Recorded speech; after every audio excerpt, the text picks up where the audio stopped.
Howdy, hi. It is Do Your Job Sports WNBA Picks and Predictions for Sunday, June 29th, 2025. We're looking at the best bets of the day. Let's get into the video. All right, we are going to say welcome to Homer Simpson. We went 0-3, despite having 5 points of closing line value. And no, that was about it, actually. But we lose all three. It really wasn't even close, as the Mystics got put down 20 at the end of the first quarter, and Shakira Austin had 0 rebounds at halftime. So I'm going to talk about the game real quick. We'll then get on to the 5 games for tomorrow. So this game was rough, as we got ridiculous value from this game. We had Mystics minus 2.5 on my ticket. The line closed at Washington minus 7.5. because Paige Beckers was ruled out and Brittany Sykes played. 5 points of closing line value, and they lose the game outright by 8. This game was disgusting. They lost the first quarter 9-28. The only person who played well was Sonia Citron. She had 22, 10, and 2. Shakira Austin had 18 points, but it didn't really matter because she went 6 of 15 from the field and only grabbed 3 boards. Kiki Irfan played horrible. 1 of 7 from the field, 2 rebounds. The biggest problem, though, is the Mystics bench. They didn't do shit. They went a combined 1 of 10 from the field. Meanwhile, the Wings bench had 36 points. You had 15 from Isaiah James. You had 13 from Aisha Hines-Allen, not to mention 6 rebounds and 5 assists. Then you had 8 from Haley Jones with 7 points and 2 assists. Then their starting point guard, J.J. Quinterly, a rookie out of, I think, West Virginia, first time ever starting a WNBA game, 15 points, 4 rebounds, 4 assists, 4 of 6 from the field. So this was gross, very gross. And then we lose the Shakira Austin rebounds over 10. She had 0 at halftime, but it kind of makes sense as to why she had 0 at halftime. I think the Wings missed 4 total shots in the first quarter, and they got 2 of their own offensive rebounds. So there were not many rebounds to be going around. Her and Kiki Irfan both had 0 at half. So we go 0-3 on the day. Homer Simpson makes an appearance. Hopefully we don't go 0 for tomorrow, or else I have problems. All right, that's the recap. Let's get on to the picks for tomorrow. All right, so first game we were taking a look at, it tips off 3 o'clock, New York Liberty, Atlanta Dream. We're going to keep on fading the Liberty. This is their final game in their road trip. Give me the Dream at home plus 3.5. Give me the over 166.5. Both of these teams are sliding. They are not playing well currently, but the Liberty are not playing well because they are missing 2 key role players. The Dream are just playing well, or aren't playing well, because they're just playing like a pile of shit. But I'm going to take the home team playing like ass instead of the away team who is just fundamentally broken right now because they're missing their starting center and their best defensive guard. Liberty, 11-4 on the year, 1-2 on this road trip. They could very easily be 0-3. They are 0-3 to the spread. They're still without Jonquel Jones down low, who is a massive offensive and defensive piece for them. Jonquel Jones is like 6'5", 230 pounds. She is not to be fucked with down low, and she provides them one of their best three-point scoring options. Then Leona Fibic is a guard who can play up to a power forward because she's so big, and she shoots the ball extremely well. Instead of that, you get Johannes getting more minutes, you have Sabali getting more minutes, you have Kennedy Burke getting more minutes. It's just not working out on the offense or the defensive end. They're coming off of a game where they gave up 106 to the Storm. Before that, they gave up, 106 to the Mercury, 89 points to the Storm. And then the only game they won was a 3-point victory at the Valkyries, where the Valkyries had 2 chances to tie it at the end and missed both threes. So they're not playing well. It is quite literally Stewie versus the other team. The Dream, they're also playing like hot shite. 10-6 on the season, but they've lost 2 in a row.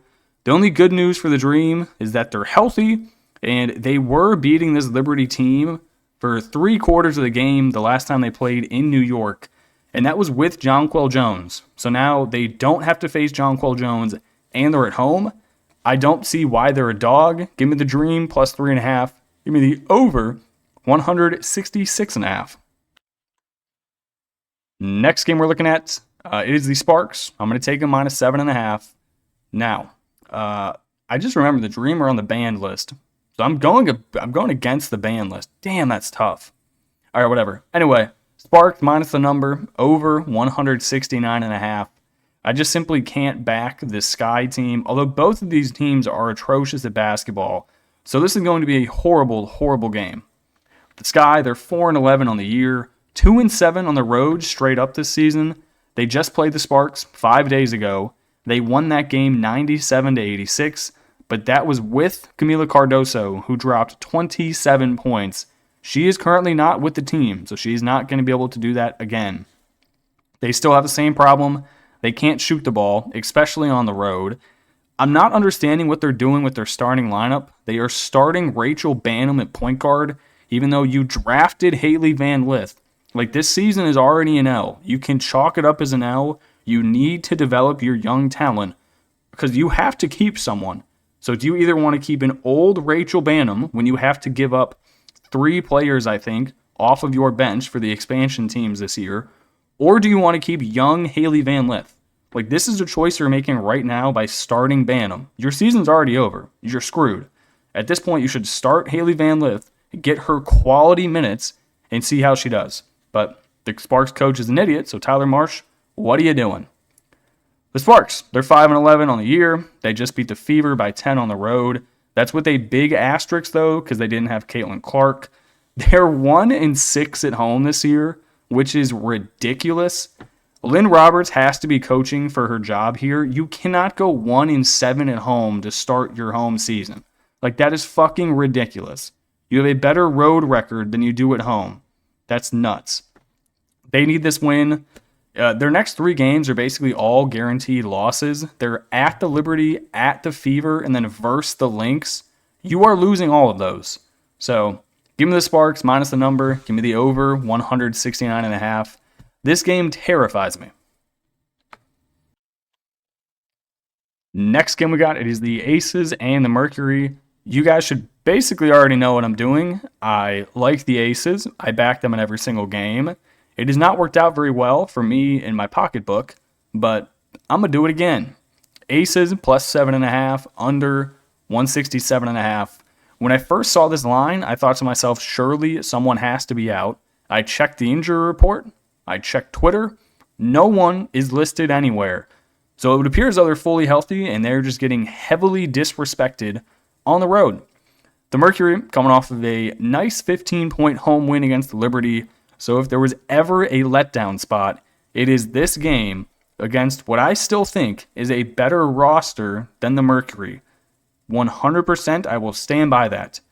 Aces 7-8 on the year. They did just lose a home game to a Mystics team without Brittany Sykes by 11 points.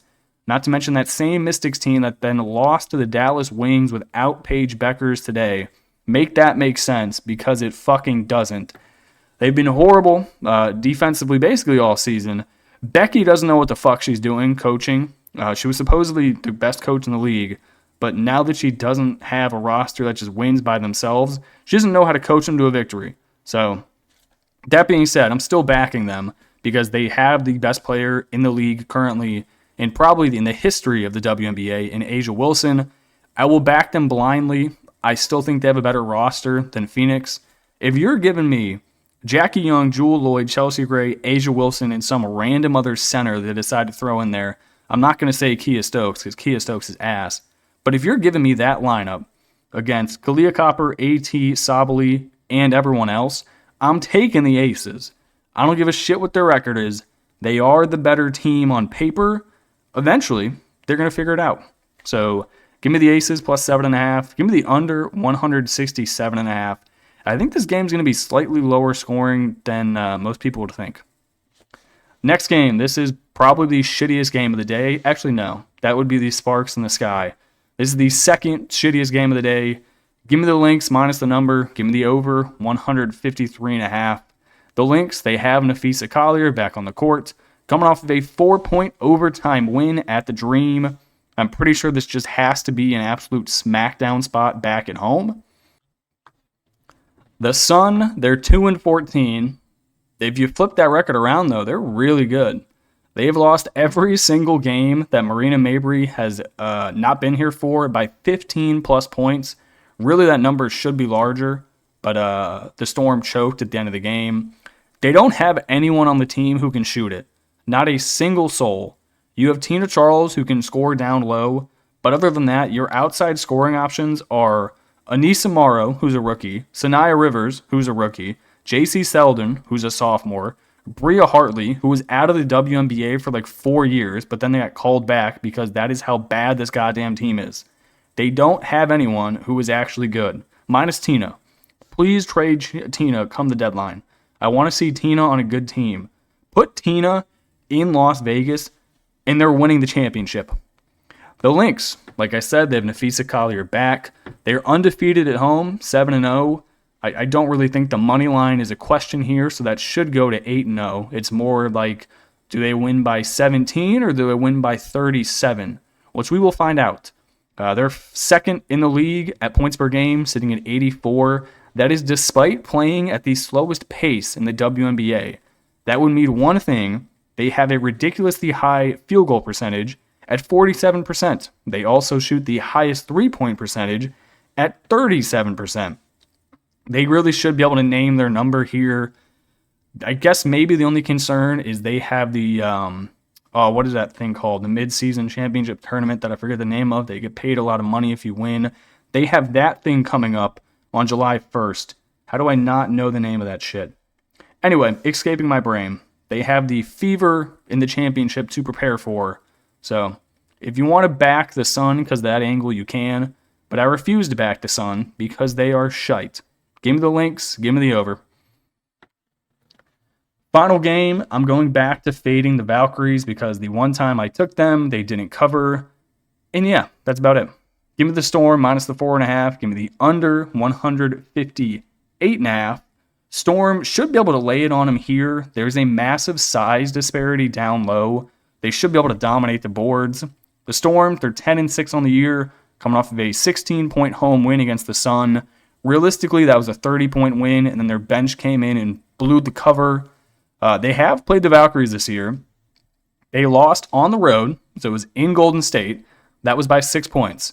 But that was when the Valkyries had all their bigs down low. They now don't have those bigs because they're back overseas playing in Eurobasket. The only person they got back was teammate Fogbenle.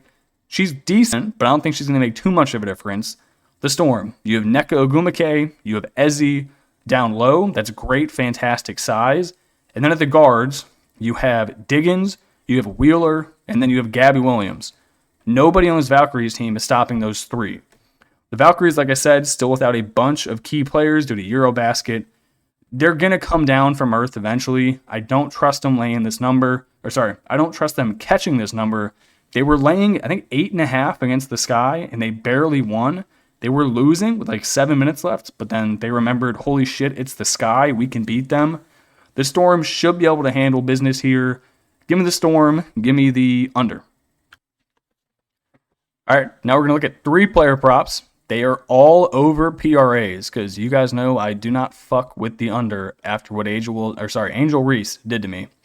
First one, Alicia Gray. Give me your PRA over 25.5.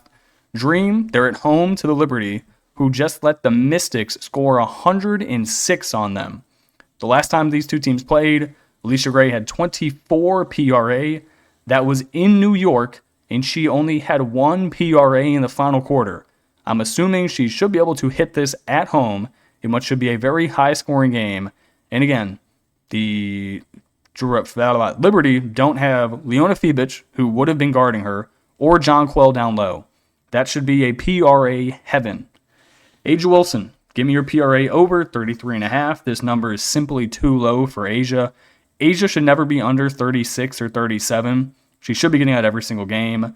If I'm picking the Aces to cover, I have to have a good game from Wilson here. She's coming off of an 8 of 18 from the field. She really hasn't put up a good number from the field in a while. She's going up against AT and Sably down low with Westbeld. The Aces need a quality road win. If they're going to get it, it's because Asia's going to have a monster game. Give me Asia, PRA over 33.5. Hopefully, the Aces get her done. Then finally, FanDuel was pissing me off. What if I told you they didn't offer Azurá Stevens PR? No PR for Azurá Stevens. So that was annoying. Instead, I had to go with the next best available option, which was Dearica Hamby, PRA, over 25.5. The Sky, they still can't defend down low, and now they don't have Cardoso. So Hamby should absolutely feast. They played the Sky 5 days ago. She hit this number by the hook, getting 26 PRA. This should fly over at home, especially with no Cardoso. That's a lot more boards, and it's easier to score. So give me Dearica Hamby, PRA, over 25.5. All right, that's going to do it for me in this video. I appreciate you guys watching and tuning in. Hopefully, I don't get offered today. All right, catch you on the next one. Peace.